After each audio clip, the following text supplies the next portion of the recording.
Well, hello, part 2 of this video, so keep going.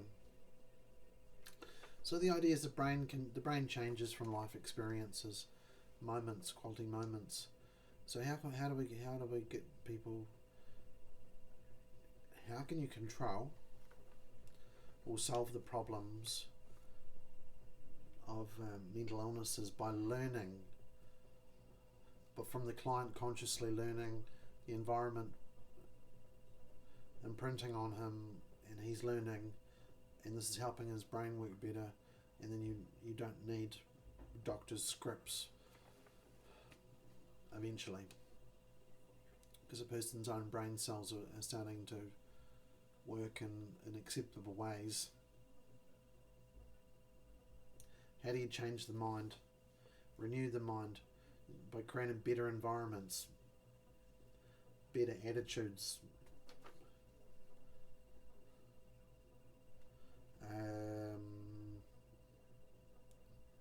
food, exercise, thinking, education. Harder science is more into the drugs. The harder science teaches the medical school people more, but there's more social science needed. Food, exercise, thinking. Directing to the resources to help develop the interests in people and improve their thinking, to give the people insight into life, like history. There's areas for research that the client with the mental problems can watch stuff and listen to stuff that helps build in them a gradual increasing understanding of reality. That would be better than just giving medication.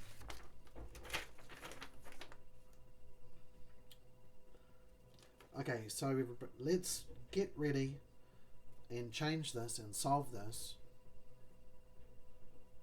We want some rapid readjustment of the conceptual modes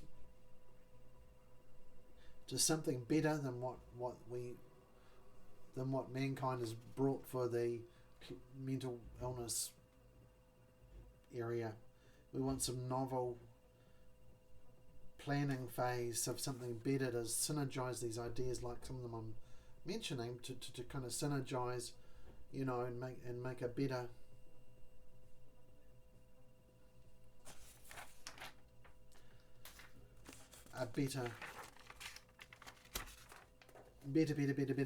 better.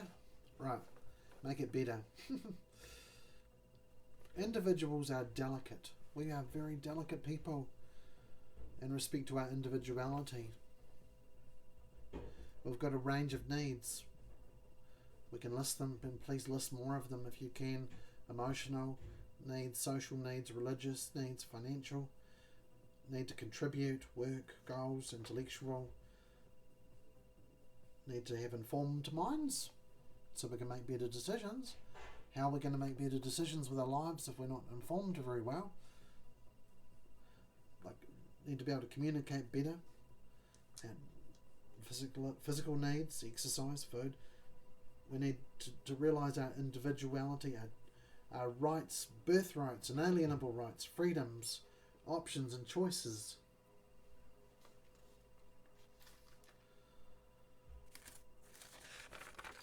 It's a shame that we're all in different political systems, because that kind of, we want to be more natural. Natural development. Natural development's the way to go, right? Natural development. Peaceful environments, rich and stimulating environments, activities worth doing that lift the spirits, the morals. So where is the policy and the tactics and strategy right now at governments and DHBs all around the world? Where exactly is their policy and tactics helping bring these ideas out that I've mentioned? Why is it left to clients to fix it? Ex-clients like me. Why is it left for us to invent a cure for this?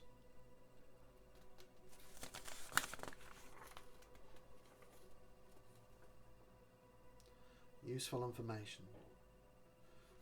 Here's some good questions for people on medication and doctors who are in control of that. At what point should weaning off medication begin and take place? What prerequisites are needed? What standards to be met by the client so that if they reach those standards and sir, lady, if you do this, if you improve your life in these ways, we can do that for you. If you show us that, blah blah, we can look at weaning off your medication. If you can show us that you're making an effort and you're improving.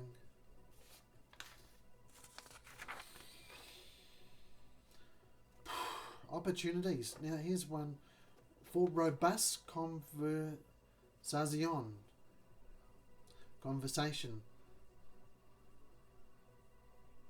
argumentation and debate with questions and answers, honest discussion about the facts with citations and references, the reasons can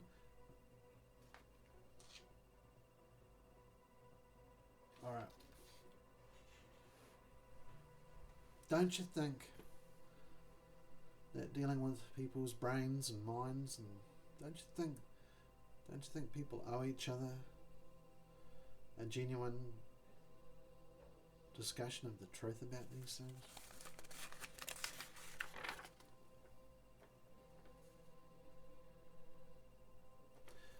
So here's some tools for clients. An iPhone or a smartphone can be used as a tool for learning. Books can be a tool for learning. Listening to lectures and talks on the internet. There must be other ways of doing this. Why don't they bring in teachers? Why don't they have clients where they can come and meet in places and learn as well? The system's not providing that. But some of us have found it. There need to be more conversations, more debates, conversations, and prayer. Pray to God. Dear God, help us with this. Help us, God. There need to be scriptures and prayers and Christian ways of looking at it as a first line intervention to get wisdom into people as well.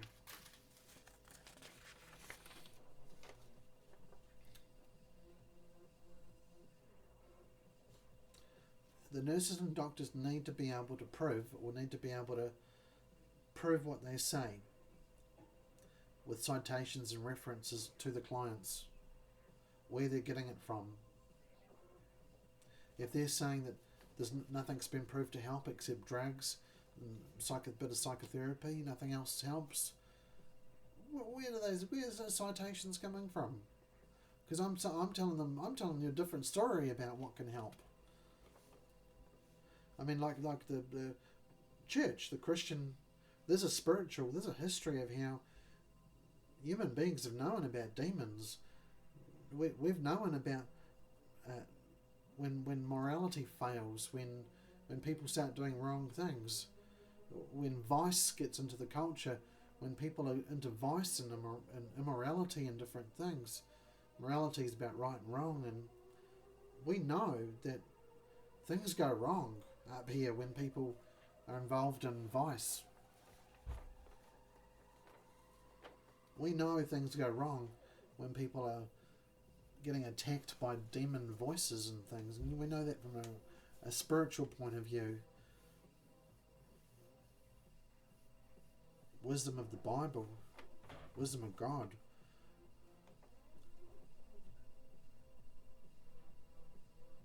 There's a big history to this as well, politically. How the insane have been mistreated by governments. Eugenics, bloody, they wanted to knock you off in Germany, thinking that you ain't got the right stuff. Man, there's been a lot of history of mind control, MK Ultra, if you've heard of that. dark history in psychiatry and the research of it, where it came from. Charles Darwin's, what do you call it? When you've got to be clean, hygiene, social hygiene. They didn't want people that were a little bit slow or a little bit backward or mad breeding and having children. They want to knock you off. There's crazy histories in the psychiatry and politics. There's a big picture here, even with the education system there, right? This is the history. This is the dark side of the history of mind psychiatry. The dark side. There is a good side. I'll make that clear. Any doctors and nurses, there is a good side. So much good you've done. Now there is a good side, obviously. Okay, so here's some important. We want to improve the lifespan of clients, the quality of life. We don't want them to be obese, fat and die young, as so many of them have done. People have complicated needs. If the brains are complicated, they always say it's complicated up here. It's complicated. If it's complicated, we need a combination and a variety of things to help it. So other things are impacting on people. There's the governments and the media. They do have things called noble lies, censorship that's not helping when you want to know the truth. There's also fake news. There's the effect of illegal drugs on the mind, the culture, identity, what socialism does to people, communism, or the right, Republicans, and or you go the other way like the fascism. How much of this has all become part of a lot of money with corporations, drug corporations, medical schools. Why they're focusing there? Because that's where their bread and butter is. Well, there are actually lives being wasted. There is ways to repair people's lives that don't involve that. But there's no research there, no citations showing this yet. So what is going to be probably the right direction then to go in, if you really care about it? What principles of living will lead a person to higher levels of health and happiness and mental health? Can you do it yourself? Can you give yourself a title of doctor? Can you take responsibility and own it? And make a good judgment about what you need to do in certain ways going into the future.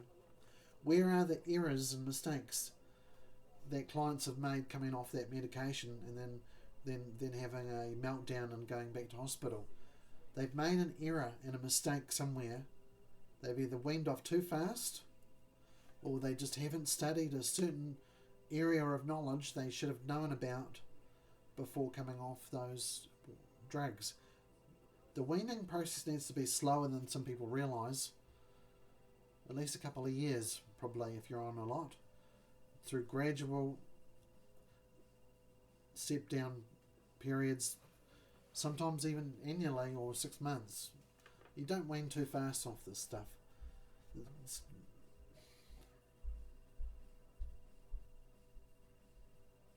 There's also errors and mistakes. There's things stopping you from... They don't want you to wean off the pills. They're trying to hamper it and stop it. That progress that you could make. So they've justified something unjustifiable, but then again, there's no knowledge about how to do it properly. Anyway, just my thoughts.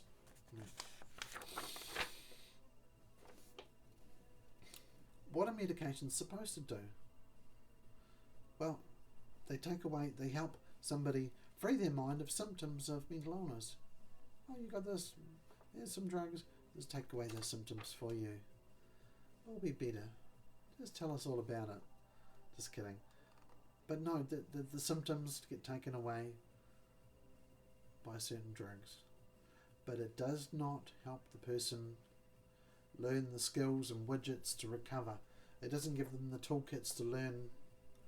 Like there's some references: Dr. Richard Paul and Linda Elder, Critical Thinking. John Taylor Ghetto TV on YouTube, free courses. Richard Grove, Tragedy and Hope, who's a history forensic historian. Family therapist Peter Gerlach, I mentioned in the first video. Mortimer J. Adler, I mentioned too. The great books of the Western world, Liberal Education, Encyclopedia Britannica. Because people need a way of getting intellectual food in them. Because you know, people have said, with physically, you are what you eat. You eat junk food, you got a junk food body. So in the mind, people need intellectual food. You get quality intellectual food. The cream, as Mortimer Adler said, or wisdom, as King Solomon said. You get that all the time. It's going to stick. It's going to gradually, might take years, but it will start to stick. The brain will start to stick it. Whereas drugs, just drugs alone, is not going to be bringing anything in that way. No magic there with the drugs. You need to put an effort in to get progress, to succeed somehow in lots of ways. So at what point should you wean off medications? Well, the doctors have been trained and educated. They have a lot of assumptions. They can make lots of misjudgments and keep you on it for 10 years when you didn't need to be on it.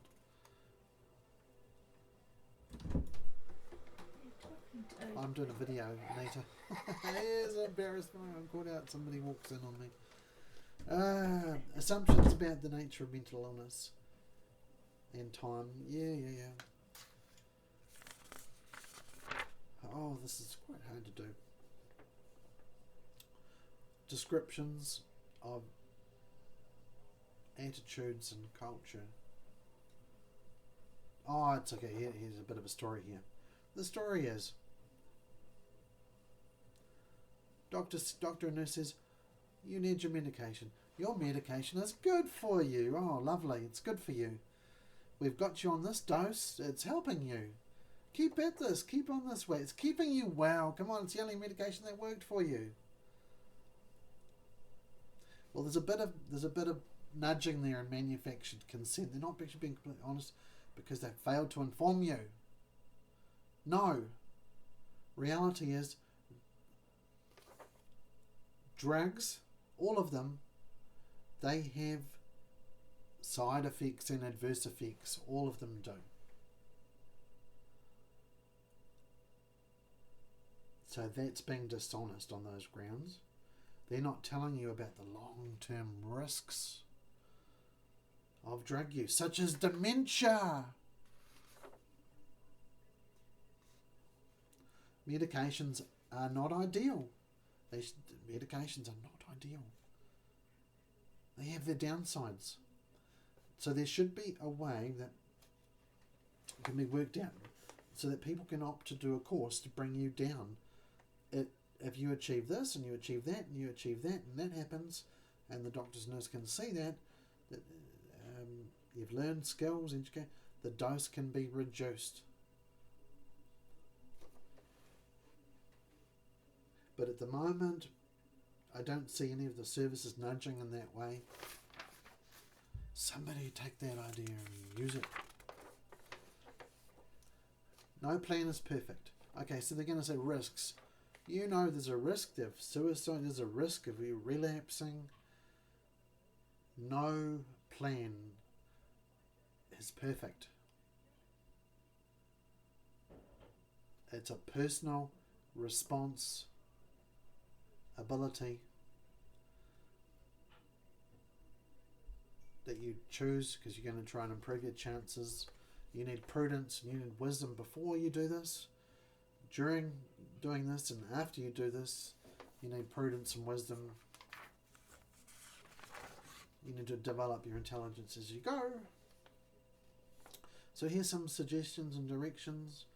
for the restoration and repair and healing of the mental conditions that you have, and it's for long term. That the role of exercise is going to be important. The role of good food is going to be important. Self-development exercise is important. Learning, educational, liberal, it's going to be important. This is a strategy. It's going to be gradual, but progress needs to speed up, as this might just indicate that some knowledge and understanding is of ourselves is better, and we can do this. After all, there was a time not long ago when they didn't even think the brain would change. Now they know it's plastic, so not plastic exactly, but it's bendable, mendable, moldable. But you can't do that too fast, because like say for example, I get something, bit of plastic here, Now if I sort of like bend it slowly, well, that's all right. That's all right. But if I try to bend it too fast, it's going to snap. So you've got to work at gradual change.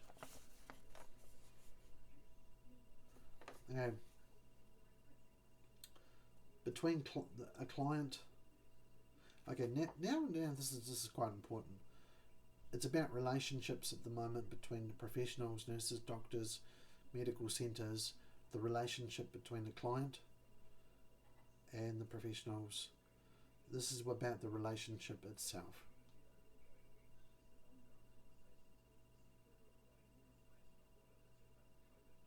Ethics of the product, the drugs. So when you're in relationships, there's a lot of communication, feedback loops. The past comes into it, the present, the future, your story. How you talk to people affects the present and the future. Blind spots.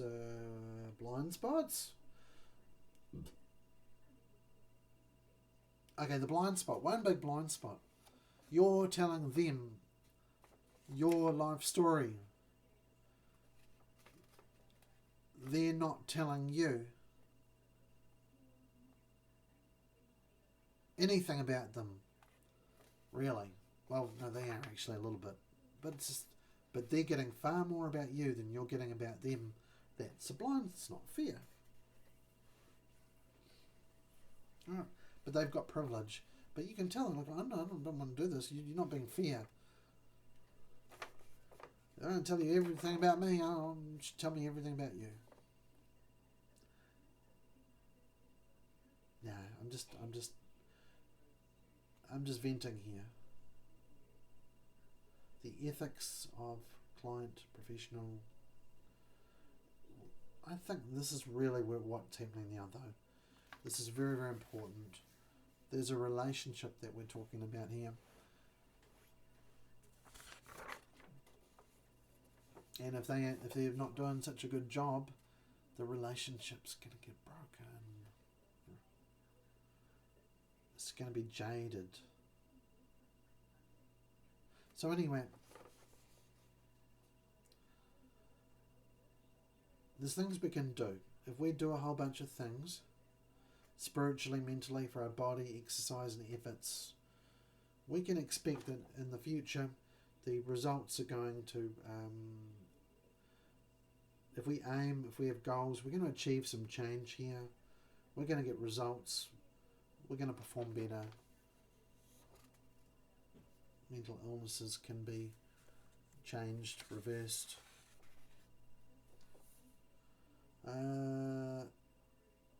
Okay, well, I've been talking a long time. Let's keep going a little bit long here. How can we do it better? What is the goal? How can we make people thrive? How can certain areas of mental health maintain a stability, better friendships? How can people use the internet more to help?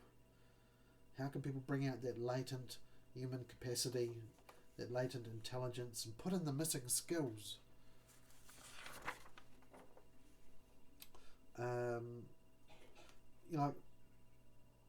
What exactly should the criteria be to withdraw from medication? What kind of relationship makes sense there? Common sense thinking. To set that goal, if a client says, I want to be off this stuff, well, okay, Roger, in about 2 years, if we see you do this, this and this and this, there's progress points, we can do that. But you gotta remember,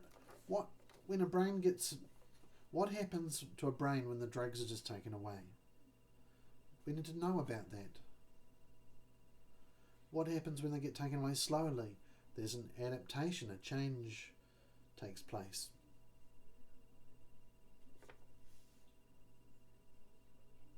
What's hindering the progress of a brain? If you want to get better, and you're doing it, and you're studying, and you're doing the work, these drugs are kind of a little bit hindering the progress there. Not as much as you might think, but more than you might think as well. So we need studies to correct our lives. Stress management. First, you're going to get damn stressed sometimes.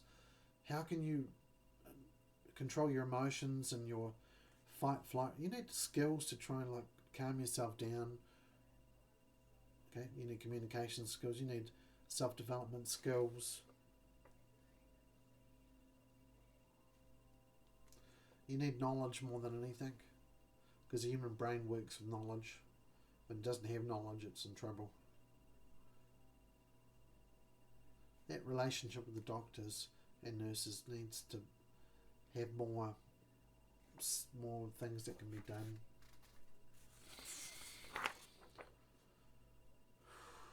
Okay.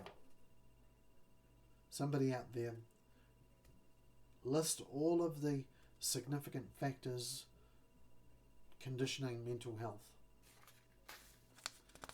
I told you this is far from done now. So how can we exercise the capacities and functions of the human brain to learn and adapt? Here's the answer.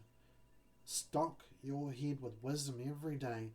Make sure you're careful about what you're listening to and seeing at home. Improve your lifestyle. Improve the studies. Use tools, audio, visual. Improve experiences. Improve your diet. Improve your conversations. Improve conversations. Colloquials, discussions. Fancy words there. Fancy words. Improve instruction. Being able to get instruction. Listening and observation skills. Long-term strategy. Develop a sound mind. A mind that has the tools it's enabled to learn itself, to manage well, to make the most of their own nature and nurture possibilities.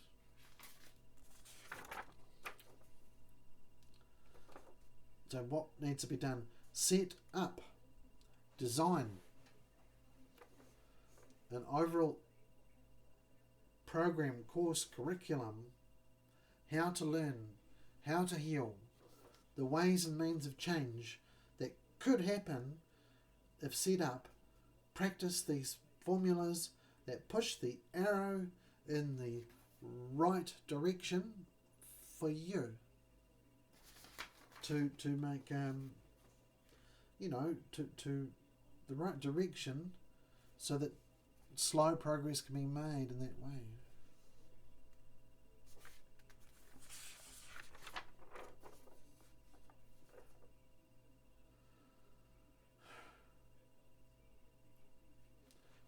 Why are people not learning their way out of mental health problems?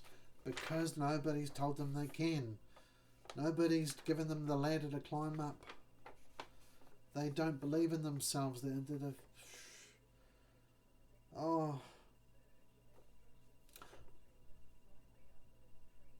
What new sets of facts and understandings need unpacking as a priority so that we can get this thing going, and the benefits that I've talked about this and that way can get happening. Because okay,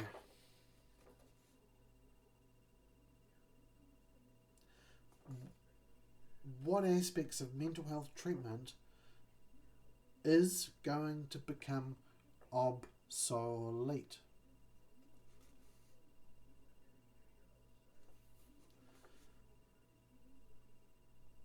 Are drugs actually an impediment to a healthy brain? Are they an impediment to education progress? Are they causing dementia in the elderly folk who've been on them for years? Are they toxic in their neural activities?